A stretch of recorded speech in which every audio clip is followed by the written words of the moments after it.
Namaskar and welcome back to eKaksha. My name is Zeppelin Das and today we are going to discuss part 7 of lesson number 7, Gamusa, a thread of love. In today's session, we are going to discuss activity number 8 and 9. So without much delay, let's start with activity number 8. So in activity number 8, it says, Mrs. Nandini Rao is a close friend of Rumi and Bubu's mother, Papuri Borua. Mrs. Rao visits them during Bihu. Yat ki boli koise Mrs. Nandini Rao, she is a close friend of Rumi and Bubu's mother, whose name is Papuri Borua. And she has visited them during Bihu.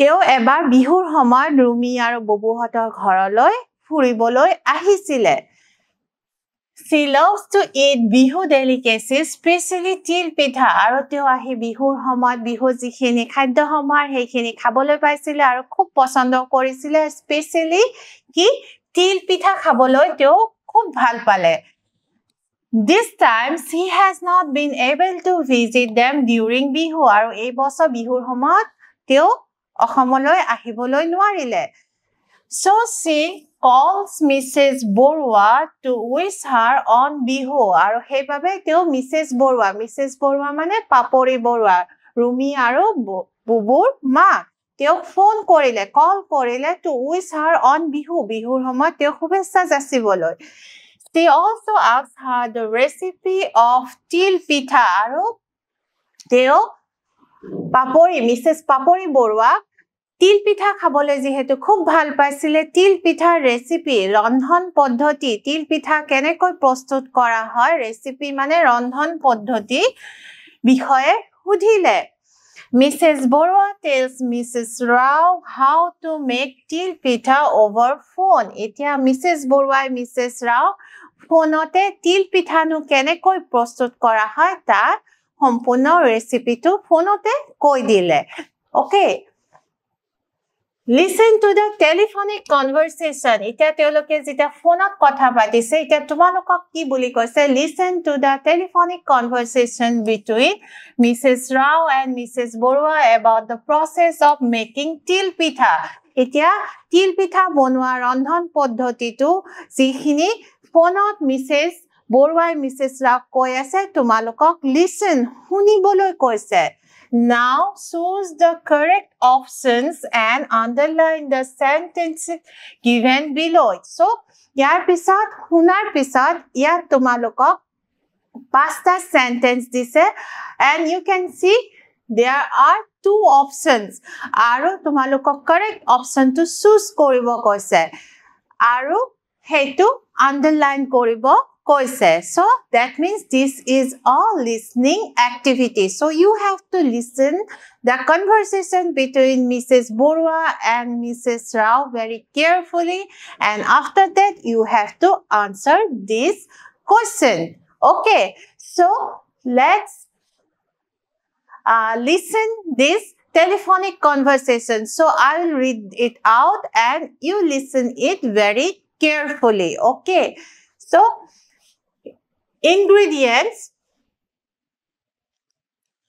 Ingredients মানে যিখিনি বস্তু এটা খাদ্য প্ৰস্তুত কৰিবৰ কাৰণে যিখিনি বস্তু দৰকাৰ হয় এই বস্তুখিনি হল ingredients so কি বস্তু লাগিব তিল পিঠা বনাবলৈ Bora rice glutinous rice Bora rice আমি সকলোৱে চিনি পাওঁ হেতু কয় glutinous rice glutinous মানে আঠা থকা চাউল 1 kilogram কিমান লাগিব 1 kilogram Bora rice til black sesame seed অসমীয়া যেটো til বুলি কওঁ আৰু ইংলিছত কয় sesame seeds black sesame seeds লাগিব 250 grams গুৰ অসমীয়াত গুৰ কয় ইংলিছত কয় jaggery half kilogram আধা কিলো গুৰ লাগিব and process of making til pitha now it is the process এটা process to কি সোৱা step 1 Wash and soak rice for an hour.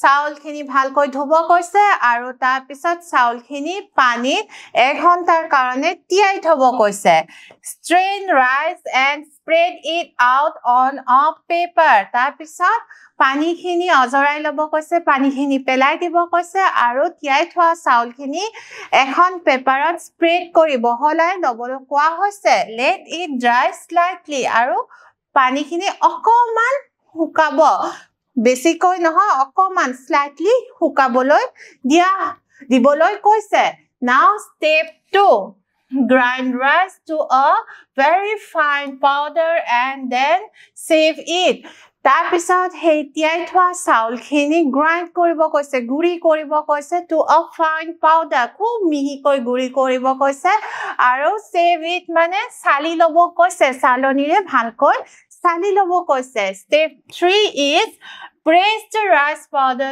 to make it airtight and cover it with a wet cloth তাৰ পিছত কি কৈছে যে চালি লোৱা গুৰি চাউলখিনি এতিয়া এয়াৰ টাইট কৰিবৰ কাৰণে বাসন এটা খুব জোৰে প্ৰেছ কৰি ভৰাই থব কৈছে যাতে চাউলৰ গুৰিখিনিত বতাহ নেলাগে বেছিকৈ সেইকাৰণে প্ৰেছ কৰি থৈ তাৰ ওপৰত কি থব কৈছে ৱেট ক্লথ এখন তিতা কাপোৰ ঢাকি থব কৈছে step 4 For the filling, wash and strain black sesame seeds and let it dry.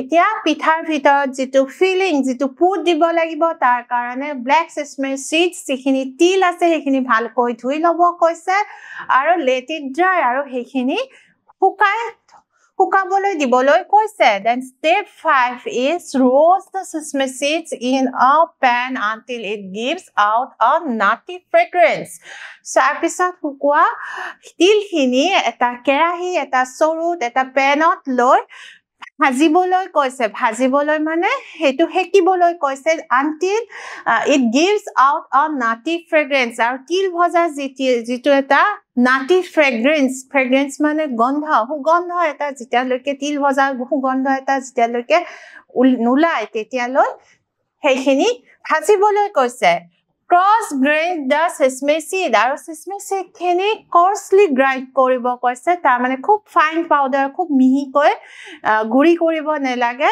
অকমান খহটা মোটা কৈ গুৰি কৰিব কৈছে step 6 add jaggery to the ground sesame seeds and mix it nicely এতিয়া হে গুৰি হোৱা তিলৰ গুৰিখিনিত জেগৰি গুৰ মিক্স কৰি খুব সুন্দৰকৈ গুৰ মিক্স কৰিবলৈ কৈছে now step 7 heat a tawa cast iron pan এতিয়া এখন tawa cast iron বুলি কয় cast iron এখন pan tawa এখন হিট কৰিব কৈছে গৰম কৰিব কৈছে step 8 scoop out some ground rice flour Spread the rice flour on the tawa and press it gently with your fingers. Now, scoop out some ground rice. Itia ami jot bason to thoi disilu pithaguri khini tarpora scoop kori hatere ulai anibo koise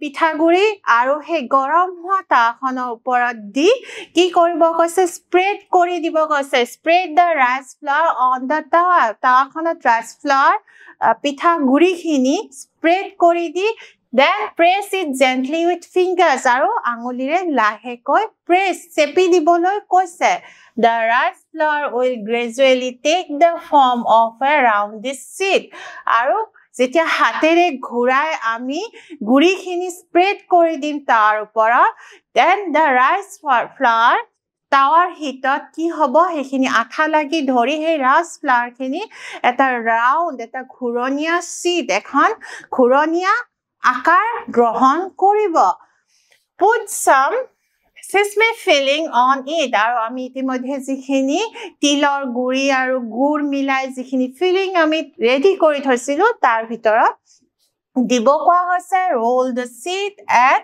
gently push it to the edge of the tawa so hey tilor aru guro mixer to ভিতৰত put di uthi you have to now roll the sheet jitu saulor sheet ekhon ready hoise ekhon roll koribo koise aru roll kori uthi gently you have to put it aside of the edge of the tawa তাৰ দাঁতিত সেইখন থৈ দিব কৈছে let the outer shell become hard and crunchy according to your taste কিহৰ কাৰণে আমি তাৱাৰ সাইডত থৈ দিব কৈছে কাৰণ তাৱাৰ সাইডত থলে আৰু কিছু সময় পিঠাখন হেকা যাব হিট লাগিব আৰু পিঠাখন কি হ'ব ক্ৰাঞ্চি হ'ব hard hobo itia prothome okoman soft hoy thake kumol hoy thake kintu okoman hekar pisot hekhon kurmuria hobo crunchy hobo ar okoman tan hobo your til pitha is ready so til pitha enekoy ready hoy jabo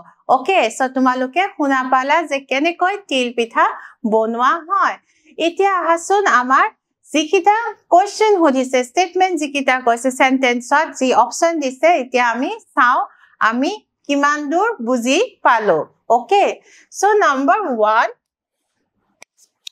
soak the rice for 1 hour oblique 2 hours itia saul khini kiman homoy soak koribo koisile monot ase ne ki hunisila tomaloke yes 1 hour okay next to cover the rice powder with a wet oblique dry cloth. So, rice powder khini, pithaguri khini, kenekwa clothere, ki koribo koisile, dhakiboloi koisile, wet or dry, tita kapur ne hukan kapur. Yes, wet cloth. So, the answer is wet cloth.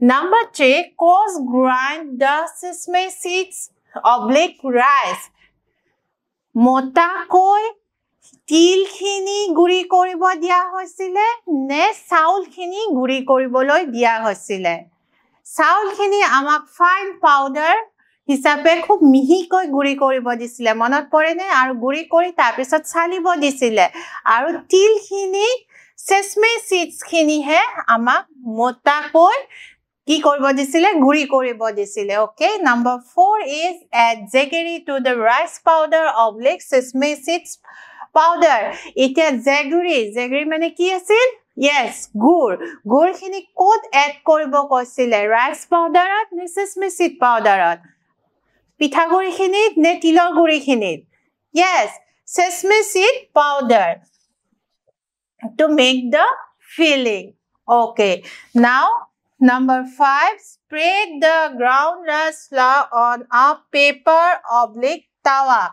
Itia is a saul khini. Spread the ground rice flour on a paper or tawa. Jikhini saulor guri asile hekhini kihot spread kod boholai dibo koisile tawat koisile ne paperat koisile ekhon gorom Tawat koisile hoine pitha bonabor karone ami gorom tawat he pitha khon boholai dibo lagibo hoine nohoy so these are the answers okay so come to the next activity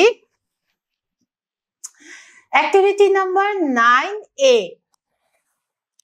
let's read these words and notice the sound of the letter C in combination with different vowels. So, yat ami itia ki hikim, ami pronunciation hikim. Kihar pronunciation hikim? The letter C. How the letter C is pronounced when it is combined with different vowels. And what are those vowels? Ami vowels kita jano? Yes, there are 5 vowels. These vowels are A, E, I, O, U. So, here you can see this is A, E, this should be I, O, U. So, this should be C, I. Okay. So, these are the A, E, I. This is not E-I, A-E-I-O-U. These are the vowel and the letter C is combined here in this word with A, here with E in this column. Itia ama এই C to keneke pronounce hoy difference to swa prothomote aha C aru A logot jitia combine hoy e aswa C aru A logot jitia combine hobo ami kun keita word paisu swa can call came come eta C aru E jitia combine hoise C logot E vowel to jitia combine hoise tetia ami keneke ucharon korisu swa sell, process, celebrate, preference. So, yet CE ase, CE ase, CE and CE.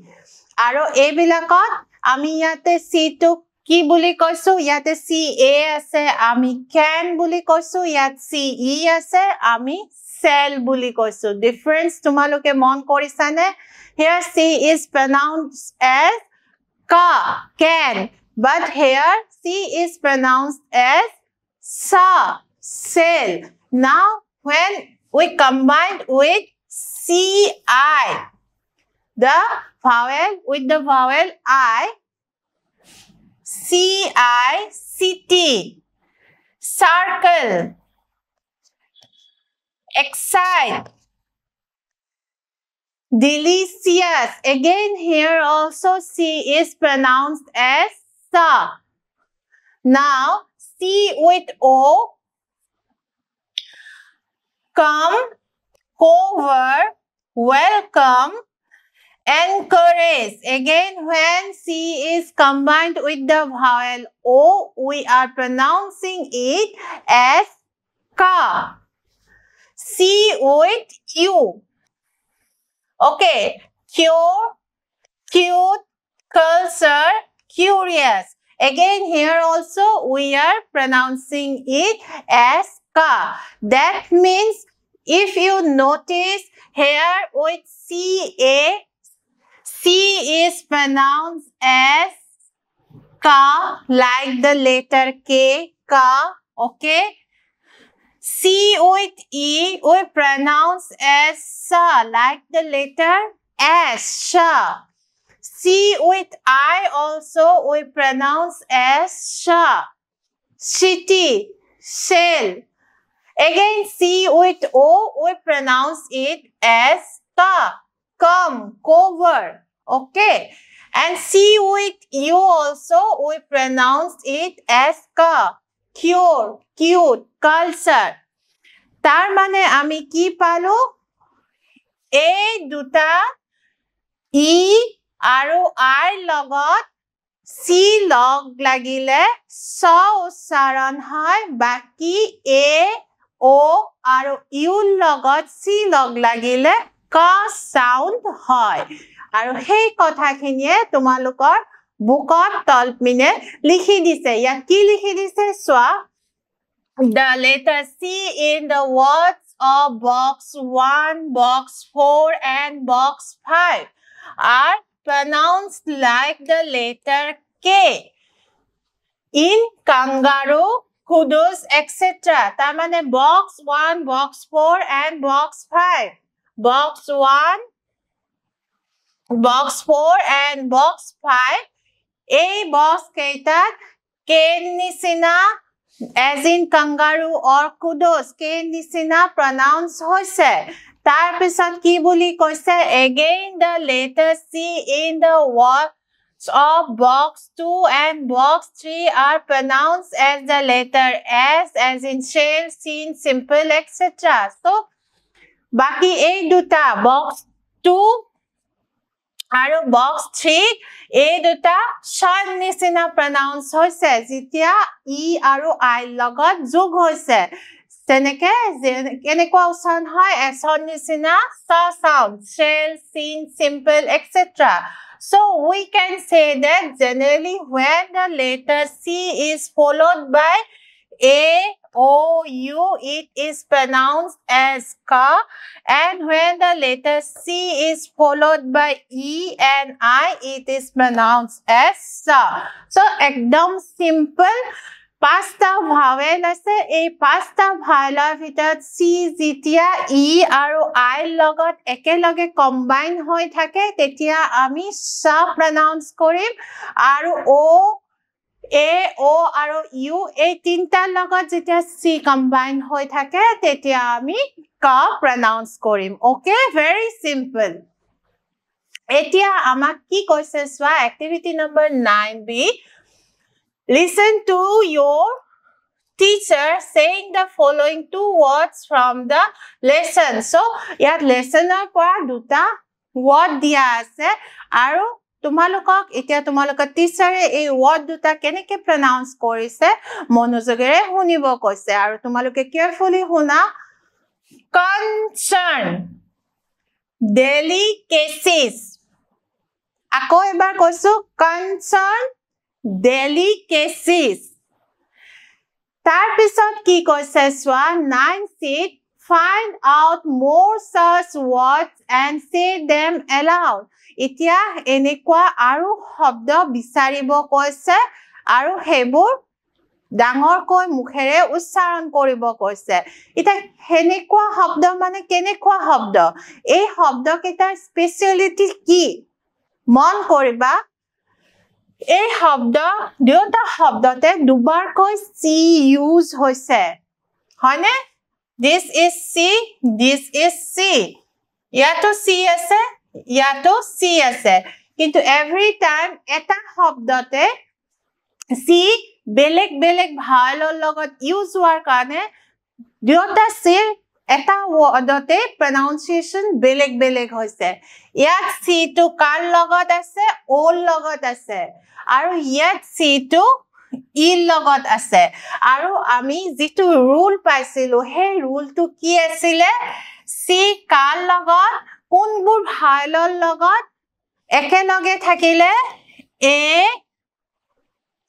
o আৰু U ইয়াৰ লগত একেলগে থাকিলে কি উচ্চাৰণ হয় কান নিচিনা sound হয় আকৌ সি আই আৰু ই লগত থাকিলে সাৰ নিচিনা সাউন্ড হয় এতিয়া আমি যেতিয়া এই শব্দটো উচ্চাৰণ কৰিছো আমি কেনেকৈ উচ্চাৰণ কৰিছো কান সি টু ও লগত আছে সো কা সাউন্ড হৈছে সান সি টু ই লগত আছে কাৰণে সা সাউন্ড হৈছে এগেইন সি এ লগত আছে ডেলিকেচিস কে কান নিচিনা সাউন্ড হৈছে সি টু আই লগত আছে কে সি সা সাউন্ড হৈছে সো নাও তোমালোকে এনেকুৱা শব্দ লিখিব লাগিব যত এটা শব্দতে সি বেলেগ বেলেগ ধৰণে এবাৰ ক আৰু একবাৰ সা সাউন্ড হৈছে okay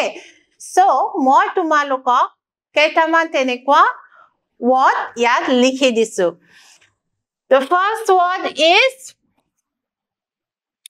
circulate so c I N C U circulate